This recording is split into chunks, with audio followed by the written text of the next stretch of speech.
ఓం శ్రీ సాయిరాం. ఓంకార బీజ రూపాయ సర్వేశాయ జగత్పతే ప్రథమాయ నమస్తుభ్యం శ్రీ సత్యసాయి గణాధిప. సర్వదేవత అతీత స్వరూపుడైన స్వామివారి పాదపద్మాలు ప్రణామం చేసుకుంటూ అందరికీ హృదయపూర్వక సాయిరాం అండి. ఈ రోజు నుంచి మనం శ్రీకృష్ణుడు సత్యసాయి అనే ఒక అద్భుతమైన గ్రంథంలోని విషయాలు తెలుసుకునే ప్రయత్నం చేద్దాం.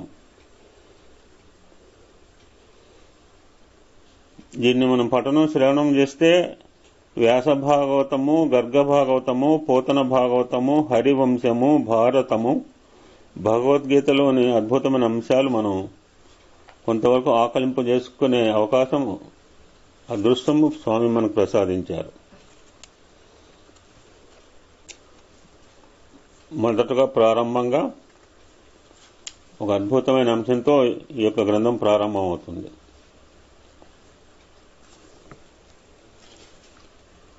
నా అందము కోసం అనే అంశం తెలుసుకుందాం.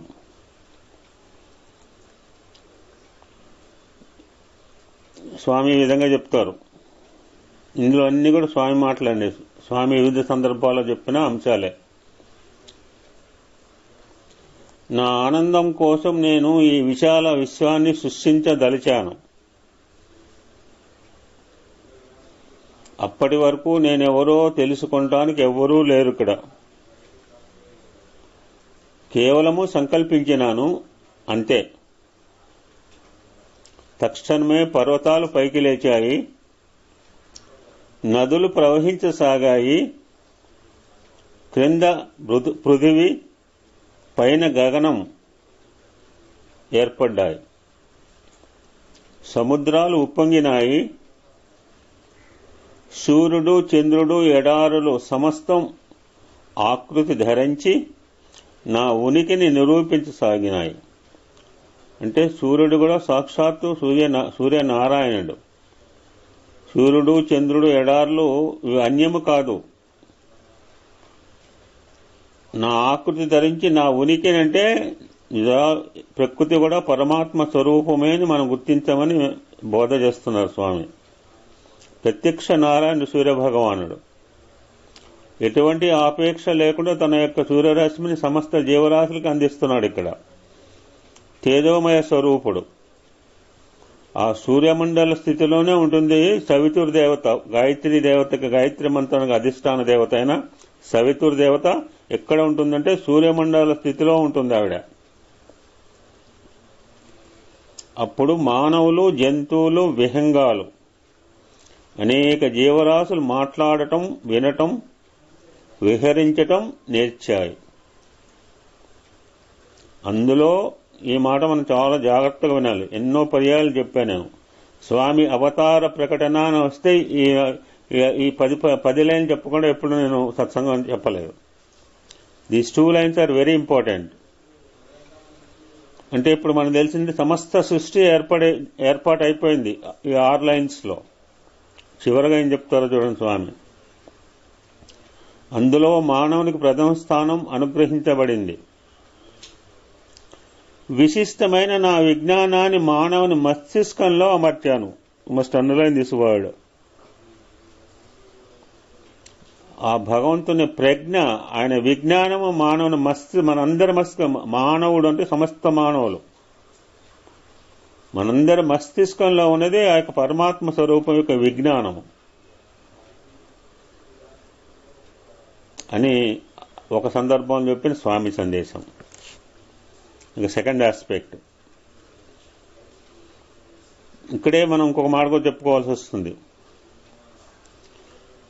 స్వామి మీరు ఎలా వచ్చారు అంటే ఒక పాశ్చాత్యుడు ఇంగ్లీష్లో స్వామి చెప్పిన దానికి దిస్ ఇస్ ఇంగ్లీష్ ఆన్సర్.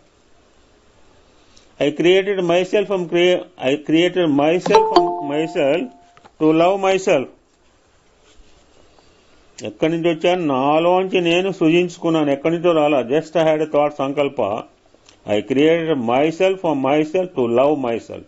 అది నన్ను నేను ప్రేమించుకోవడానికి నాలోంచి నేను సృజించుకున్నాను. That is Telugu translation. ఇంకొక సందర్భంలో మానవుడు భగవంతునికి అన్వయించిన సకల నామరూపాలు, సర్వ దివ్యశక్తులు, సమస్త ఆధ్యాత్మిక స్వరూపాలను ధరించిన మానవాకారమే ఈ ఆకారం. ఈ విషయంలో ఎటువంటి సందేహము పొందవద్దు, ఎటువంటి భ్రమను దగ్గరకు రానియవద్దు. మీరు చేయవలసింది కేవలము నన్ను మీ హృదయ సింహాసనం మీద ప్రతిష్ఠించుకోవటమే. నా దివ్యత్వం మీద సంపూర్ణ విశ్వాసం ఉంచితే, what is the qualification to join Sathya Sai organization అంటే 3 లక్షణాలు ఉండాలట. స్వామి మీద అపార విశ్వాసం ఉన్నవాళ్ళు ఎవరైనా ఆర్గనైజేషన్ జాయిన్ కావచ్చు. ఇక్కడ అప్లికేషన్లు ఉండవు, ఎంట్రీ ఫీజులు ఏం లేవు.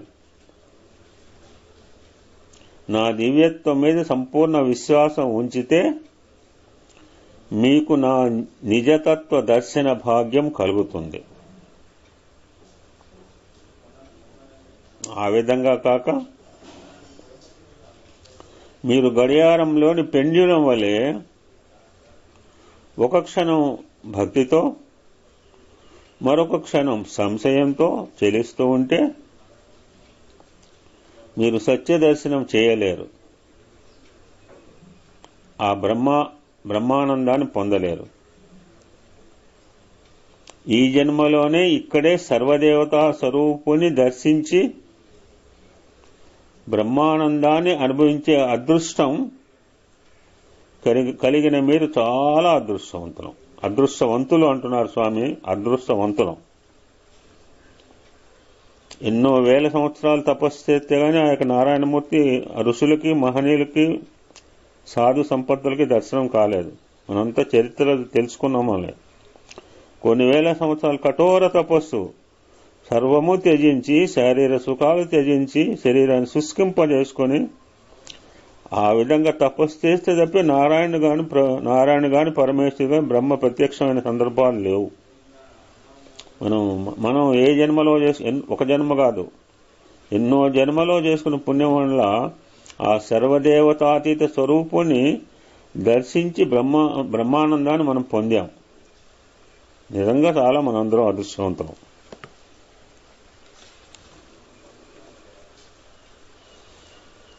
శ్రీకృష్ణుడు, శ్రీ సత్యసాయి. యదా యదా హి ధర్మస్య గ్లానిర్భవతి భారత అభ్యుత్థానమధర్మస్య తదాత్మానం సృజామ్యహం. పరిత్రాణాయ సాధూనాం వినాశాయ చతుష్కృతాం ధర్మ సంస్థాపనార్థాయ సంభవామి యుగే యుగే అని పరమాత్మ భగవద్గీతలో అర్జున్ని నిమిత్త మాత్రుగా చేసుకుని సమస్త మానవాళికి చేసిన బోధ కృష్ణ పరమాత్మ బోధ. దానికి మరి స్వామివారు ఏం చెప్పారో చూద్దాం. ఇక్కడంతా కంపారిజన్ ఉంటుంది. టైటిల్ అదే కదా, శ్రీకృష్ణుడు సత్యసాయి కనుక కృష్ణుడు ఆస్పెక్ట్ చెప్తారు, స్వామి ఆస్పెక్ట్ చెప్తారు. ఇక్కడ ఇది కంపారిజన్ బిట్వీన్ కృష్ణ అండ్ స్వామి. పైదానికి స్వామి కృష్ణుడు ఆ విధంగా చెప్తే స్వామి ఏం చెప్పారో చూద్దాం. ఏ గుణంబు గణించి ఏతెంచెనో నాడు ప్రహ్లాదు పాలింప పరమ పురుష. ఏ గుణంబు గణించి ఏతించెనో నాడు పేద కుచేలుడై వేద చెరుతూ. ఏ గుణంబు గణించి ఏతించెనో నాడు కరినిగాచెడు తరి కమలనయన. ఏ గుణంబు గణించి ఏతించెనో నాడు ధ్రువకుమారుని సాక తోయజాక్షు. ఇక్కడ నాలుగు సిచ్యుయేషన్ చెప్పారు స్వామి. ఒకడు ప్రహ్లాదుడు, కుచేలుడు, గజేంద్రుడు, ధ్రువకుమారుడు. వీరి నలుగురిని కాపాడటానికి ఎవరైతే వచ్చారో పరమపురుషుడు అన్నాడు, వేద చరిత్రుడు అన్నాడు, కమలనయుడు అన్నాడు, తోయజాక్షుడు అన్నాడు అని చెప్పి దానికి కంక్లూషన్ ఏం చెప్తారో చూద్దాం స్వామి. ఏ గుణంబని క్వశ్చన్ పెట్టాడు. నాలుగు పాదాలు కూడా ఏ గుణంబు ఏమి చూసి మనకిస్తాడండి. మనలో ఏమి లేకుండా ఏం పరమాత్మ ఏమి ఇస్తాడు. ప్రహ్లాదును కాపాడంటే ఏదో గుణము చూశాడు. కుచేలను కాపాడాడంటే ఏదో గుణం చూశాడండి. గజేంద్రుని రక్షించాడంటే దానిలో ఏదో గుణం చూశాడు. ఆ ధ్రువకుమారుడికి ప్రత్యక్షమయ్యాడంటే హ్యాస్ ఇన్ సంథింగ్. ఏ గుణంబు అన్నాడు చూసావా, దానికి ఫినిషింగ్ టచ్ స్వామి. ఆ గుణంబె గణించి ఈ అమరవంజుడు ఆర్త జననాథుడు ఈనాడు అవతరించే శ్రీనివాసుండు లోకైక చిన్మయుండు వెల్గె పత్యూసుడై నేడు పృథవియందు. అది సంగతండి. పైన ఉన్న అందరి గుణాలు గణించాడు మనలో. అటువంటి అమరవంజుడు జననాథుడు శ్రీనివాసుండు చిన్మయుండు ఈ భూమి మీద పత్తీసుడై వచ్చాడు కనుక నేను శ్రీకృష్ణుడు, నాకు కృష్ణుడికి అవతారం ఏం తేడా లేదు, బోత్ ఆర్ సేమ్ అని ఈ పద్యంలో స్వామి కంపారిజన్ చెప్పారు.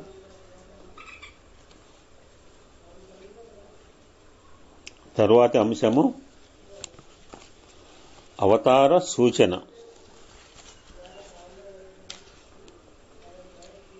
ఈ అవతార సూచన రిఫరెన్స్ అంటే భాగవతంలో 10వ స్కందంలో 14వది. అది ద్వాపర యుగము. భూమిని అంతటినీ దానవులు ఆక్రమించుకున్నారు. వారి అధర్మ ప్రవర్తనకు అంతులేకపోయింది. వారి దురాగతాలను భరింపలేక భూదేవి గోరూపంలో బ్రహ్మదేవుని దగ్గరకు వెళ్లి తన కష్టాలను ఆయనకు విన్నవించుకొని దుఃఖింపసాగింది. ఏ రూపంలో వెళ్ళిందండి? గోరూపంలో. వాళ్ళు నాకు పొద్దున్నే ఎందుకో ఒక థాట్ వచ్చింది. ఆ గోమాత గుర్తుకొచ్చింది. ఆ గోమాతని దర్శిస్తే ఏమి సకల దేవతలు ఉంటాయని నాకు రిఫరెన్స్ దొరికి వాళ్ళు మన గ్రూప్లో పెట్టాను. ఎవరిని చూడని వాళ్ళు ఉంటే ఈ సత్సంగం చూడండి. నాకు ప్రాతకాలంలో ఇవాళ గోమాత దర్శనం అయింది. ఇవాళ ఒక పక్కన నేను నగర సంకేతకు నేనే ముందు లాగినాను. ఇవాళ I am the first log myself logged in. అప్పుడు నాకు ఎందుకో గోమాత దర్శనమైంది. మనకు 5 రకాల మాతలు ఉన్నారు. మనకు జన్మనిచ్చిన దేహమాత, మనని భరించే భూమాత, మనం ఉండే దేశమాత, సకల దేవతలు ఉండే గోమాత, సర్వవేదసారము సర్వమంత్రసారమైన వేదమాత గాయత్రి. ఈ 5 మాతల్ని మనం గౌరవించాలి, ప్రేమించాలి, భక్తితో కొనియాడాలి. అటువంటి గోరూపంలో బ్రహ్మదేవుని దగ్గరకు వెళ్లి తన కష్టాలను ఆయనకు విన్నవించుకుని దుఃఖింపసాగింది. అప్పుడు కరుణామడైన విధాత సురప్రముఖులతోనూ మహర్షులతోనూ వైకుంఠానికి బయలుదేరి వెళ్లాడు. This is the process for every Avatar. First ఎవరి దగ్గర మొరబెట్టుకుంటారు? బ్రహ్మదేవుడి దగ్గర. తదనంతరము మహేశ్వరుడి దగ్గరికి వెళ్తారు. వాళ్ళందరూ కలిసి ఎక్కడికి వస్తారు? శ్రీమన్నారాయణ దగ్గరకు వస్తారు. This is the process for all the avatars. అప్పుడు అందరూ కలిసి వైకుంఠానికి బయలుదేరి వెళ్లారు. అక్కడ క్షీరసాగరంలో శ్రీమన్నారాయణ దర్శించుకున్నాడు. ఆ దేవదేవుణ్ణి పురుష సూక్తంతో ప్రస్తుతించి బ్రహ్మదేవుడు మహాసమాధిలో కొంతసేపు కూర్చున్నాడు.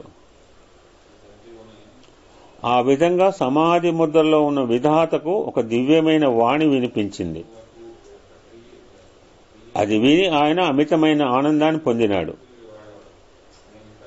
ఆ తర్వాత ఆయన వచ్చి తన్ను పరివేష్టించిన సురగణములతోనూ భూదేవితోనూ ఇలా అన్నాడు: పరమాత్మ అయిన శ్రీమన్నారాయణుడు ప్రసాదించిన సందేశం నాకు వినిపించింది. ఆ ఆదిదేవుడు భూభారం తొలగించటానికి త్వరలోనే యదువంశంలో వసుదేవుని కుమారుడుగా అవతరించబోతున్నాడు.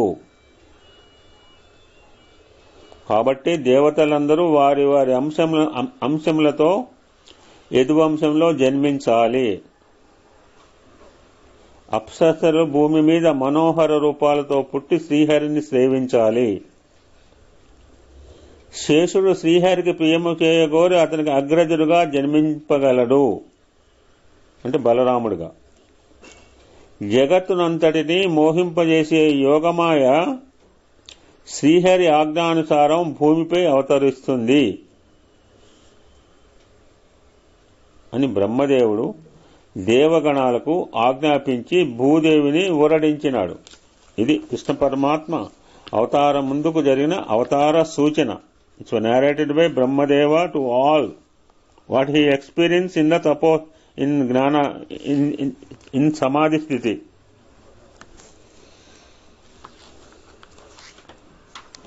Now comparing to Swami.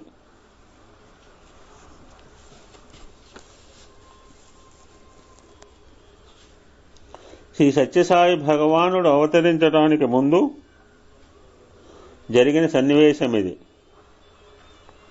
మన తపోవనంలో చదివాము, నేను చాలాసార్లు చెప్పాను.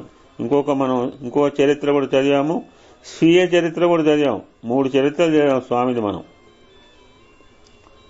మహాత్ముడైన వెంకావధూత సాక్షాత్ మూర్తిభవించిన పరమాత్మని అవతారము.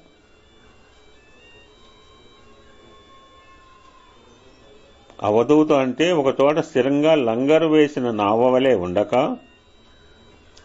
కాల ప్రవాహంలో ఒక తెప్ప కొయ్యవలే అటూ ఇటూ తిరుగుతుండే సన్యాసి. మనం చెప్పుకున్నాం, ఒక కొయ్య మొక్కలాగా ఉంటాడు ప్రవహించే నీటిలో. హీఈస్ కాల్డ్ అవధూత. సంసార బంధాలకు అంటకుండా ఉండే మానవ శ్రేష్ఠుని అవధూత అంటారు. ఈ the supreme in human beings. శ్రేష్ఠ, మానవ శ్రేష్ఠ. ఈ వెంకావధూత సత్యసాయి బాబా వారి తాతగారైన కొండమరాజు గారి దగ్గరకు అప్పుడప్పుడు వస్తూ ఉండేవాడు. వచ్చినప్పుడు అనేక వేదాంత విషయాలు చెప్తుండేవాడు. వెంకావధూత నిరంతరం చెరగని చిరునవ్వుతో చిదానందుడై ఉండేవాడు. ఆయన కట్టిన వస్త్రాలు ఆయన వంటి మీదే చిరిగిపోవాల్సిందే. ఈ మాట కూడా మనం చెప్పుకుందాం. అలా ఉన్నవాళ్ళు అవధూతలు. బట్టలేక అలా ఉన్నవాళ్ళు అవధూతలు కాదు. సంసార బంధాలకు దూరంగా ఉండాలి, ఎప్పుడూ చిరుమందహాసంతో ఉండాలి వాళ్ళు. ఆయన తన శరీరాన్ని జీర్ణ వస్త్రంగా భావించేవాడు. స్వామి క్రిస్మస్ సందేశంలో చెప్తారన్నమాట ఒక సందర్భంలో. Death is a dress that like man wears అంటారు ఇంగ్లీష్లో స్వామి. ఒక జీర్ణ వస్త్రాన్ని వదిలేసి కొత్త వస్త్రం ధరిస్తాం కదండి, అలానే శరీరం కూడా, ఈ ఆత్మ కూడా ఒక శరీరాన్ని వదిలేసి ఇంకో దేహాన్ని ఆశ్రయిస్తుంది. That's called death. And the death is a dress that man wears అంటారు. ఆయన ఎవరి తల మీదనైనా ఆశీర్వదిస్తూ స్పృశిస్తే ఆ హస్త స్పర్శ దివ్యమైన అనుభూతిని కలిగించేది. షిరిడీ సాయిబాబాను బాల్యంలో తండ్రి వలె సంరక్షించిన వెంకూస ఈ వెంకావధూతేనని కొందరు విశ్వసిస్తారు. మనం కూడా చెప్పుకున్నాం యోగి పొంగవల్ దాంట్లో. అంటే ఎవరి విశ్వాసం వారిది. బోత్ ఆర్ సేమా లేదా అని మన నమ్మకం మీద ఉంటుంది. ఒకరోజు మధ్యాహ్నం కొండమరాజు వెంకావధూతతో పాటు పొలంలో అరటి చెట్టు కింద కూర్చుని ఉన్నాడు. వెంకావధూత ఏవో వేదాంత విషయాలు చెప్తూ మౌనం వహించినాడు. కొండమరాజు ఆతృతతో అడిగాడు, ఎందుకని అలా మౌనంగా ఉన్నారు స్వామి అని. అప్పుడు వెంకావధూత ఒక మాట అంటాడు. ఈ మాట నాకు చాలాసార్లు చెప్పాను నేను. నాయనా, భూదేవి దుఃఖిస్తున్నది. త్వరలో శ్రీమన్నారాయణ అవతరిస్తాడు. ఆ నారాయణ్ణి నువ్వు తప్పకుండా దర్శనం చేసుకుంటావు అని పలికాడు వెంకావధూత. ఈ మాటల్ని ఆయన కొండమరాజు చెవిలో మరొకసారి కూడా చెప్పి ఆ మాటలు నమ్మినట్లు కొండమ్మరాజు చేత ప్రమాణం కూడా చేయించుకున్నాడు. చేతిలో చేస్తే ఎంత విలువో అది అర్థం. ఒక చేతిలో ఒక చేసి చెప్తున్నామంటే ఎంతటి ఎంతటి ఎంతటి సర్వోత్కృష్టమైంది దిస్ ఈజ్ ఎగ్జాంపుల్. ఏదో చేతిలో చేసామని కాదు, చేతిలో చేస్తున్నాం అంటే మనం ప్రమాణం చేస్తున్నాం అనమాట. కాబట్టి భూదేవి దుఃఖానికి భగవంతుని అవతరణకు అవినాభావ సంబంధమైన అనుబంధం ఉంది. భగవంతుడు ఎందుకు వచ్చాడంటే భూదేవి రోదన తీర్చడానికే వస్తాడు ఏ అవతారమైనా. The prime task of avatar is to remove the grief of the earth Bhudevi.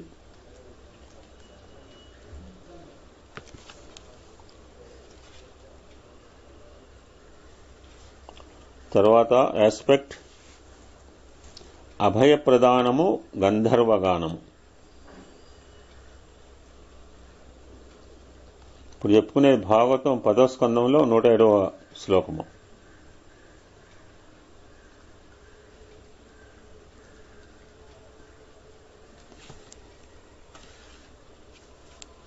మధురానగరంలో చెరసాల్లో ఉన్న దేవికి బ్రహ్మదేవుడు కనిపించి, తల్లి, సాక్షాత్తు భగవంతుడైన శ్రీమన్నారాయణుడు త్వరలో నీకు కుమారుడుగా జన్మించబోతున్నాడు. లోక కళ్యాణం కోసం ఆ పురాణ పురుషుడు ఆవిర్భవించబోతున్నాడు. నీవు నిశ్చింతగా ఉండవలసింది. అంటే చెరసాల్లో ఎన్ని కష్టాలు పడ్డారో మనం చూసిన వాళ్ళమే. అట్లీస్ట్ టీవీ మాధ్యమంలో చూశాం. నరకయాతన పెట్టాడు కంసుడు. నీకు కంసుని వల్ల ఎంత మాత్రమూ భయం లేదు. నారాయణ జనం వల్ల లోకమంతటికి శుభం కలుగుతుంది. యాదవులు పరమానంద భరితులవుతారు. నీ కడుపు చల్లగా ఉంటుంది అని దీవించాడు బ్రహ్మదేవుడు. దేవికి శ్రీ మహావిష్ణువు లీలాబాలుడుగా జన్మించాడు. ఆ శ్రీమన్నారాయణుడు తన నిజ రూపంతో దివ్య కాంతితో శంఖచక్ర గదాధారిగా సాక్షాత్కరించి దేవకీ వసుదేవులకు అభయ ప్రదానం చేస్తూ, దుఃఖించకండి, నేను నారాయణుడను ఆయనంతలో ఆయన పరిచయం చేసుకున్నాడు. మీ బాధలు తీర్చటానికి, ఆనాటి మీ తపఫలం నెరవేర్చడానికి నేను మీకు జన్మించాను. ఈ దేవకీ వసుదేవులు కొన్ని వేల సంవత్సరాలు తపస్సు చేశారు, వంటి కాలమే తపస్సు చేశారు.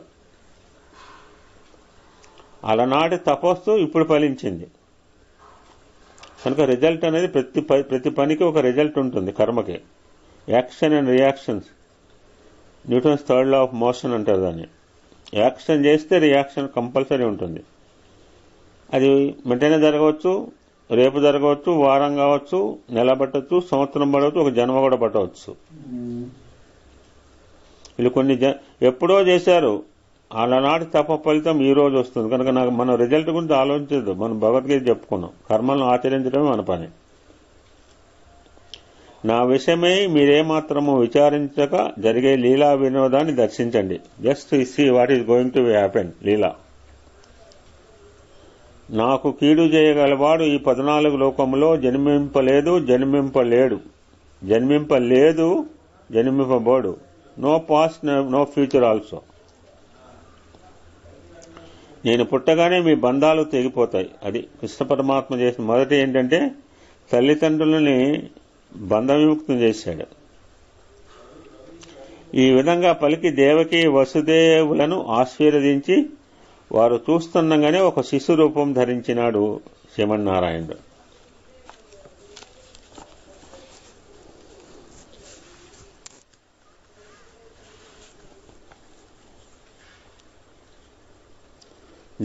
దేవికి శ్రీకృష్ణుడు జన్మించే సమయంలో ప్రకృతి అంతా ప్రసన్నంగా ఉన్నది. జలరాశులు పొంగిపోయాయి. మేఘాలు మధురంగా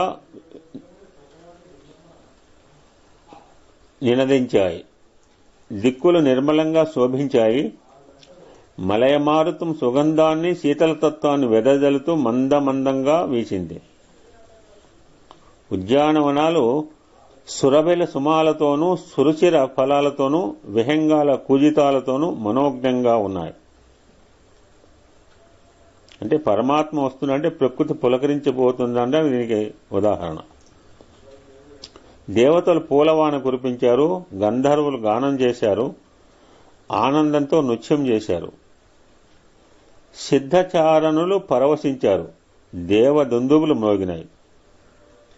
this is the birth indication of Krishna Paramatma as narrated in Bhagavata. Now will see about such Swami. మనం కూడా ఇంతకుముందు చదివాం చాలాసార్లు, బట్ పునశ్చరణ. అందుకని స్వామి ఒక మాట చెప్తుంటారు, నా గురించి చెప్పుకోండి మీకు ఆనందం కలుగుతుంది, ఆ విషయాలు చెప్తే మీకు దుఃఖమే వస్తుంది. సో కనుక నా గురించి చెప్పుకుంటే మీకు ఆనందం కలుగుతుంది. కనుక మన స్వామి విషయాలు చెప్పుకునే ప్రతి ఆనందం పొందే ప్రయత్నం చేద్దాం మన సత్సంగాల్లో. శ్రీ సత్యసాయి నాథుడు అవతరించడానికి ముందు కొన్ని సంఘటనలు ఇలా ఉన్నాయి. మాతృశ్రీ ఈశ్వరమ్మ గర్భవతిగా ఉన్న రోజులలో కుండమరాజుకు కలలో వెంకావదూత కనిపించి వారింట్లో త్వరలో భగవంతుడు అవతరింపబోతున్న విషయాన్ని సూచించి జాగ్రత్తగా ఉండు అని హెచ్చరించాడు. ఈశ్వరమ్మ అత్తగారైన లక్ష్మమ్మ గారికి స్వప్నంలో శ్రీ సత్యనారాయణ స్వామి ప్రత్యక్షమై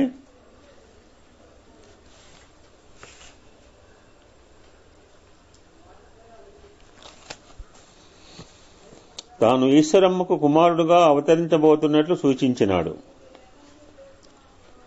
అప్పుడు ఆమె ఆనందంతో ఆందోళనతో ఈశ్వరం దగ్గరకు వచ్చి భగవంతుని ఇచ్చానుసారం ఏమి జరిగినా భయపడవద్దు, ప్రశాంతంగా ఉండు అని ధైర్యం చెప్పింది. అత్తగా తన ధర్మం కదా, ఆ రోజుల్లో అత్త కోడలు అలా ఉండేవాళ్ళు. ఆ రోజుల్లో స్వామి తండ్రి పెదవెంకమ్మరాజుకు ప్రతిరోజు రాత్రిపూట ప్రక్కన గల సంగీత శిక్షణ గదిలోంచి వివిధ వాయిద్యాల మనోహర సంగీతం వినిపించేది. ఆ నినాదాలు చేస్తున్నది ఎవరు? దేవతల, గంధర్వుల, కిన్నెరుల? ఎవరా సంగీత ప్రవీణులు? పెదవెంకమ్మరాజుకు అర్థం కాక బుక్కపట్నం వెళ్లి జ్యోతిష్కుని సంప్రదించినాడు. అప్పుడు ఆ జ్యోతిష్కుడు ఆ వినిపించే సంగీతం మధురంగా మనోహరంగా ఉన్నదా అని అడిగాడు. అందుకు ఆ పెదవెంకమ్మరాజు ఆ సంగీత స్వరాలు లయలు మనసును పులకింపజేసేవిగా ఉన్నాయని చెప్పాడు. వెంటనే జ్యోతిష్కుడు మీ ఇంట్లో ఎవరైనా స్త్రీ గర్భవతిగా ఉన్నదా అని అడిగాడు. అవునని పెదవెంకమ్మరాజు చెప్పగా ఆ జ్యోతిర్వేత్త ఆలోచించి ఆ గర్భస్థ శిశువును ఆనందింపజేయటానికి దేవతలు సంగీతం వినిపిస్తున్నారు, ఆ జన్మింపబోయే వ్యక్తి సామాన్యుడు కాదు అని చెప్పి అందుకు జ్యోతిష్శాస్త్ర గ్రంథాల నుంచి కొన్ని శ్లోకాలను ప్రమాణాలుగా కూడా చూపించాడు.